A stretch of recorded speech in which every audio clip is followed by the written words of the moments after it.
Hola, buenas tardes, buenos días o buenas noches, bendecidos. No sabemos a qué hora usted está viendo esta entrevista, pero sí queremos que anote esta entrevista bien, porque tengo el privilegio de entrevistar a una persona hoy que ha pasado por muchos procesos, ha pasado por muchos testimonios en su vida, porque tiene un antes y tiene un después y tiene un ahora. Entonces yo tengo el privilegio y el gusto de entrevistar a un gran líder, y ese líder es Adi, y estoy aquí en su casa sentado hoy. Y yo quiero que Adi me cuente un poquito, quiero que te suelte primero, vamos a sentarnos un poquito. Quiero que Adi me cuente cómo era Adi antes y en qué año preciso se convierte Adi a Dios. Gracias a ustedes por la gentileza, ¿no? Por el esfuerzo que hacen, es muy importante. Yo era idólatra, tenía muchos guerreros, le llaman guerreros africanos, y tenía inquietudes de Cristo mediante mi mamá, que era católica, y veía beneficios en Cristo. Yo decía, esas señoras no se enferman, y nosotros los Yoruba, estos llenos de collares, siempre estamos enfermos, y tenían inquietud en mí. Y entonces por el año 2012, no te puedo decir una fecha exacta, 2012, empiezo a ir a una iglesia, la iglesia que antes se llamaba, ahora es la Tuama, pero antes era la Betel. La iglesia Betel. Ahí comencé yendo, pero ¿qué va? Yo estaba perdido en el mundo. Fui inquieto por ver lo que era Cristo, pero no sabía nada de eso.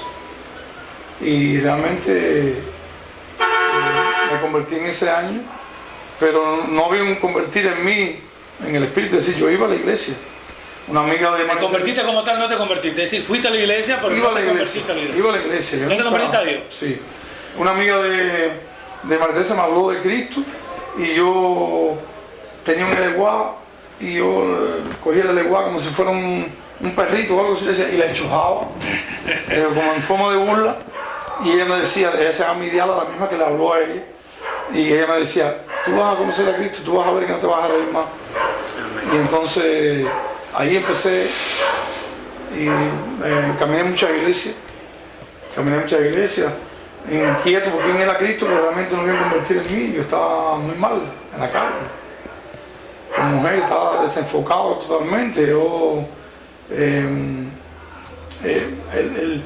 los padrinos míos me decían que el changó que a mí me regía, decían ellos, gracias Señor que me arrepiento de todo eso, decían que como que era hombre y mujer. Entonces yo tenía inquietudes incluso por la ropa femenina, tenía inquietudes por la ropa femenina. Yo veía la ropa de mi esposa, es más bonita que la mía. Había una influencia. Tenía un dominio grande, tenías un dominio. Yo te entiendo porque yo pasé por el mismo proceso que tú. Y yo sé de lo que estás hablando porque yo vengo también de ese mundo de idolatría. Y yo sé cómo los demonios trabajan en esa parte, y sé cómo más ese demonio, porque es un demonio muy fuerte en la región yoruba.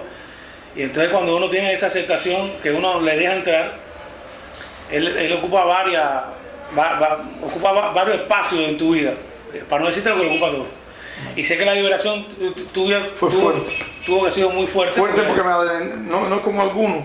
Muchos van engañados y no se adentran. Yo me adentré a esa religión. Como dicen ellos, fui grande en esa religión. Como me dijo un día una persona, a mí me dijo, yo estaba conociendo a Dios ya, me dijo, tú fuiste un gran hijo del diablo. Y sí, amén. En un sentido entré en ese, y quería aprender, leía libros de hechicería, de conjuros y de cosas, y me adentré tanto que tuve muchos collares, tuve muchas piedras, Santa Bárbara Grande y cosas así, que eso costó mucho hasta que Cristo me liberó. Pero fue un proceso largo, que empecé a caminar a la iglesia teniendo esas cosas, iba a la iglesia teniendo esas cosas, porque había una inquietud. Mi mamá hablaba de Cristo siendo católica, estando en esa idolatría que también lo es, pero siempre te mencionan a Cristo, ¿ves? Fue importante. Ella me decía, tú fuiste bautizado por Cristo, a la manera católica. Y entonces, la disyuntiva que yo tenía es que yo veía, como sano, yo veía, esos viejitos de la iglesia no se enfermaban. Fíjate que mira, yo veía muchos idólatras, muchos en la región mía, que tenía muchas enfermedades y cosas. Y ya Cristo me estaba hablando ya. Hasta que llega el preciso momento de tantas iglesias que pasé, que lo que hacía era visitarlas. Es como tú dices, no, realmente Cristo no ve, a ver, el Espíritu Santo no había llegado a mi vida. Si no había trabajado contigo, o tú no le habías dado la entrada todavía al Espíritu Santo. Amén. No, dice la palabra de Dios que los que le recibieron y los que creyeron en él son llamados hijos de Dios. Hoy entiendo, hoy lo digo muy fácil, pero fue un proceso grande. Y la iglesia obrera sí tuvo mucho que ver. Fue Dios en el tiempo, el caído de Dios en la iglesia obrera. Realmente la iglesia obrera es muy importante para mi vida, para mi esposa, porque si tú notas, tú estás dentro de ella, tú notas que no es una iglesia que te persiga tanto, no te ahogan. Quizá la visitación no sea la más grande, quizás, pero la palabra que te dan, la lectura diaria de la Biblia, el hecho de que tú en cualquier momento te hacen una pregunta, hay una interactuar de los líderes con la... tú vas viendo que hay una fraternidad, hay una hermandad grande, ¿ves? Entonces tú te estás haciendo partícipe. Cuando yo recuerdo que yo vi a la Fanny, la pastora Fanny, y al pastor en la iglesia, en el teatro principal hubo un concierto. Y alguien me buscó una silla donde estaba todo lleno. Fíjate si el propósito de Dios. Alguien me buscó una silla de adelante a adelante. Y entonces yo logré verlo. Pero ya yo los veía a ellos como aquellos músicos que yo oía discos. Yo tenía discos de la pastora Fanny. Y los oía. Pero nunca me imaginé que iba a haber una transformación tan grande en mi vida. Y es el Espíritu Santo, ahí donde uno se da cuenta la presencia de Dios en la iglesia obrera. Tú te das cuenta la majestad de la presencia de Dios, la gloria de Dios en la iglesia obrera, como sin ellos usar esa intensidad de visitación o de caerle atrás a los discípulos, tú te das cuenta que en el simple hecho de tú asistir, te llena de Dios. Te vas llenando de Dios. Hay un convertir en ti, hay una transformación en ti que viene de la misma atmósfera que hay en la iglesia obrera. Por eso no podemos perder esa visión. Hoy entiendo, hoy siento un gran amor por la iglesia obrera, por los líderes, por todo, por ustedes. Hay de todo cuando uno comienza. Hay un proceso, ya en la misma iglesia, ya en ese mismo llamado de la iglesia obrera, hay un proceso también. Es decir, tú saliste de un proceso negativo, pero cuando entras dentro de la iglesia que empiezas a crecer, hay un proceso también dentro. Puede haber un celo, puede haber roces, fricciones con algún hermano, ¿ves? Puede haber puntos de vista, pero ¿por qué aquel sí? Porque ya cuando ya te hayas aceptado dentro de la iglesia, cuando ya tú te hayas... ya cuando eres familia de la iglesia. Cuando eres familia de la iglesia, entonces recuerda que ellos vienen, la iglesia ahora viene de la Buena Nueva, donde hubo un llamado sobre los pastores. Ellos venían con un grupo desde el principio. Nosotros caímos un año después, exactamente casi en el mes de febrero, donde ellos cumplían el año, llegamos nosotros. Pero entonces es la presencia de Dios, fue Dios mismo, es la palabra de Dios, tú te obligas tú mismo a leer la palabra de Dios para no quedarte atrás, no una competencia, sino que tú no quieres quedarte atrás. Tú ves a los niños cómo se discipulan, cómo se capacitan, entonces tú te llamas la atención y empiezas a leer Biblia. Hay una intensidad en ti que viene de la atmósfera que te da la iglesia. Hoy lo entiendo así, ¿ves? Y entonces todo fue así, fue un proceso. Hubo su aspereza, quizás con algún hermano, o que me perdone, pero un despertar, una llenura de Dios tan grande que hoy veo la iglesia de Dios como mi casa.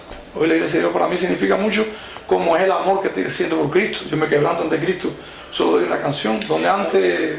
Déjame hacerte una preguntita. Eso que estás hablando ahora, te voy a hacer dos preguntas primero. Resúmeme una palabra solamente, porque tú trabajaste de lleno también en el concierto que se dio ahora el 17, o el año pasado, no ahora, sí, pero hace muy poquito en diciembre. Tú trabajaste de lleno en el concierto. Yo te digo porque yo trabajé también, y no es lo mismo verlo afuera que verlo adentro. Cuando uno sabe todo lo que se pasó para lograr ese concierto, cuando uno sabe que estaba hasta lloviendo por la mañana, estábamos en plena oración, todo el mundo orando porque no se sabía si se iba al concierto o no se iba al concierto. Entonces, ¿qué es una palabra? ¿Qué significó ese concierto para la nación espirituana y cubana como tal, para ti? En una palabra, impactante. Impactante. Fue un impacto. fue la presencia de la luz que hizo retroceder las tinieblas. Porque ese lugar, recuerda, casi siempre los conciertos que se dan ahí son paridódicas, porque es un lugar donde se dio el concierto, es un lugar donde se daba para música de religión, para música yoruba. Y entonces poner un grupo cristiano ahí, llenarse ese parque tan grande desde una punta hasta la otra, fue impactante. Fue muy impactante. Fue tremendo, fue tremendo. Entonces, Adi, yo quiero hacerte una preguntita. Y es una preguntita que se la hago a todo el mundo. Yo, cuando empecé los podcasts, cuando empezamos los podcasts, mi esposo y yo, se ha quedado esa pregunta. Y es: ¿qué significa Jesús en tu vida? Pero, ¿qué significa para ti conocer a Jesús personalmente, que lo tengas de frente ante ti, te dan la posibilidad de conocerlo a Él? ¿Qué tú harías? ¿Qué tú harías? Oye, la pregunta cuál es. No es que tú le dijeras a Jesús, no. Sí. ¿Qué tú le harías a Jesús? Eso es tremendo. Esa pregunta parece fácil, pero sería tanto el amor, sería, yo no sé si creo que me quebrantaría entero. Solo le daría gracias. Gracias. Como líder que eres de una iglesia ahora, porque sabemos que tú y tu esposa son líderes, y como líder que eres de una iglesia ahora, ya la madurez espiritual es bastante grande, ya el estudio es bastante grande también. ¿Qué mensaje tú le darías a la nación cubana? ¿Qué mensaje tú le darías a las personas que no conocen a Dios? ¿Qué mensaje tú le darías a los que conocen a Dios? ¿Qué mensaje tú le darías a las familias cubanas?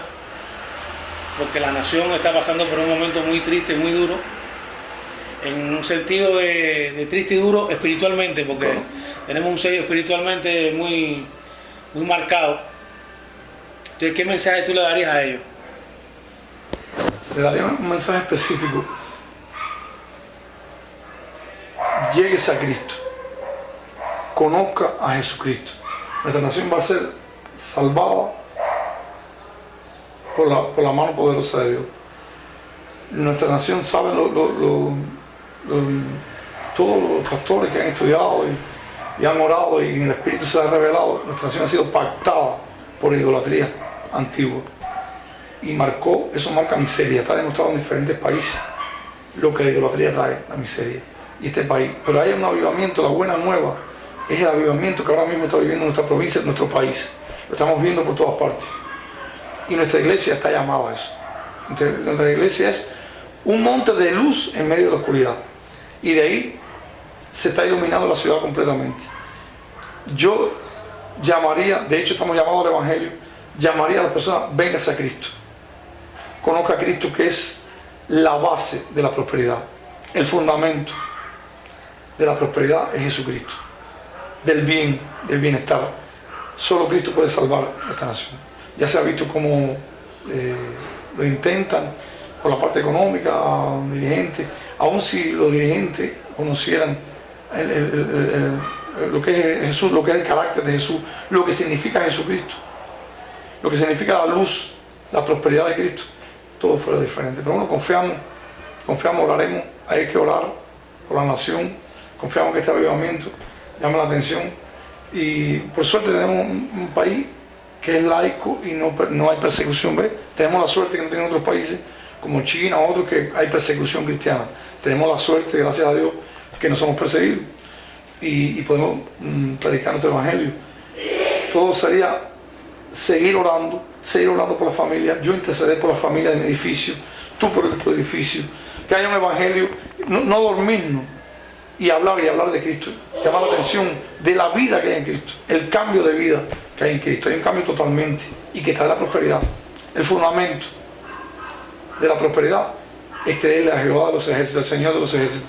Está demostrado que toda nación que ponga su corazón a Dios, al único Dios, al único verdadero Dios, va a prosperar. Y ese es el legado que tenemos como líderes, como todos tenemos que predicar el evangelio. No podemos dormirnos en el trabajo, en todas partes, para que nuestra nación sea salva mediante Dios. Es el único que lo puede hacer. En el nombre de Jesús. Muchas gracias. Muchas gracias a ustedes. Muchas gracias, maestro, por la oportunidad que me han dado. Y por gracias, hermano. Por darnos la oportunidad de llegar a su casa. Ya ustedes saben, bendecidos, un vivo testimonio aquí de lo que hace el Espíritu de Dios con nosotros y cómo nos puede transformar. Así que le encomiendo que nos sigan viendo para que se den cuenta de que Dios sí transforma vidas y que Dios puede llegar a usted y tocar su corazón y convertirlo en una persona nueva. Así que muchas gracias y ya saben, Dios los bendiga. Amén.